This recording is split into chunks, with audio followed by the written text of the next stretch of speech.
I've made a lot of mistakes with delegating in my career, and most of those mistakes come from my perfectionism. I judge myself quite harshly, which helps me achieve a lot in life. But when I start delegating things to other people, I projected that perfectionism, that high standard, I projected it onto others. I expect from them the same high standard as I expect from myself. This became a problem. It made me very ineffective. People, as a result, didn't like working with me anymore, and I can't blame them. In this video, I want to talk about the best practices of delegation, so that you can avoid the mistakes I've made. Let's get into it. Delegation is giving authority and responsibility to another person. It is transferring responsibility from you to another person. Note that this definition supports delegating from peer to peer as well. It doesn't have to be manager to employee or senior to junior. It can be the other way around as well. Why wouldn't you be able to delegate something as a junior to a senior? If it is something that you cannot do because you're missing skills, or if it's something that will take you a lot of time, or if it's just something that's not your responsibility, but it is the other person's responsibility. The level of from what to what you're delegating really isn't that important. Delegation is just transferring of responsibility for me, and anybody could do that. So what does it take to delegate? And it starts with yourself. It starts with asking yourself questions like, are you ready to delegate a responsibility instead of a task? There's a big difference between these two. Do you want somebody to do a task for you? Do you want to tell them how they should do it? Or do you want to give a responsibility away so that it can be off your plate? It is not your responsibility anymore from this moment on. Are you ready to trust somebody with the responsibility? Can you assess the results by the outcome instead of by how it is actually done? And the second question is, are you ready to allow for failure? And this is a really important thing when delegating. Failure means learning. Making mistakes means improving in the future. If somebody cannot possibly fail a task, then the task apparently is so important for you, then you shouldn't delegate it. If a person cannot learn, then you will have to do that task forever. So at some point you will have to make a choice. Do you want to keep doing this forever? Being the thing that doesn't scale? Being the thing that if you find another employer, suddenly your company has a problem? That's not an ethical decision. And the third question is, are you ready to empower and trust the other? And empowering means giving assistance when it is requested, not when it is not requested. Giving autonomy means letting go of details. It means allowing for creative solutions, things you didn't think of. It means accepting a different level of quality, especially if you're a perfectionist, as I was, still am. It means allowing for different solutions that also get the job done, things you didn't have in mind, but still have the outcome that you want. Again, the focus should be on the outcome. I'll talk more about this in this video.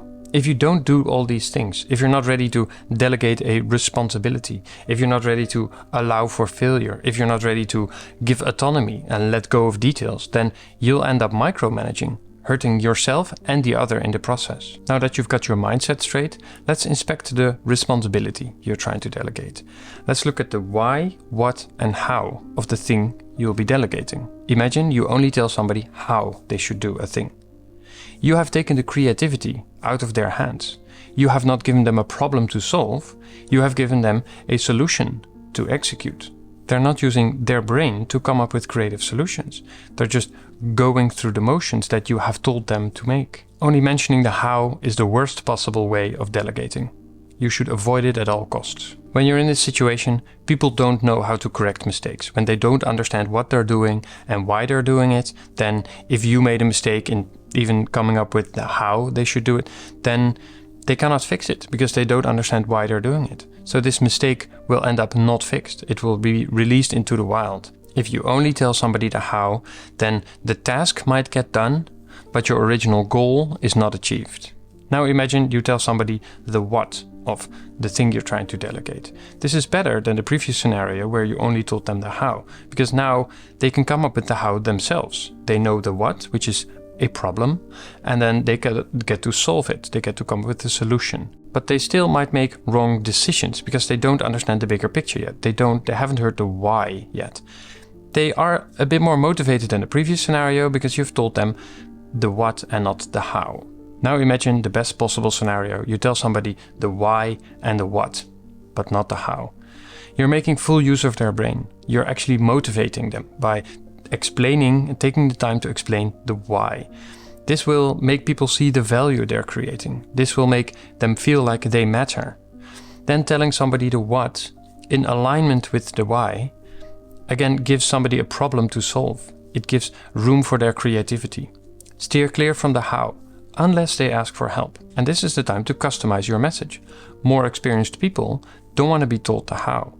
Less experienced people might want to be assisted by you with the how. Again, you don't want to solve the problem for them, but depending on what they need, you might want to assist them with it. It's also important to talk about the when, the timing of the whole thing. Sometimes, especially from a manager to an employee context, this means setting the expectation of a deadline. But the other way around, from a junior to a senior, if you have a specific task that is not your responsibility or that you don't know how to do yet and it will take too much time, but you still need it before a certain deadline because otherwise you cannot work with this other person or whatever's going on, then that's also worth mentioning.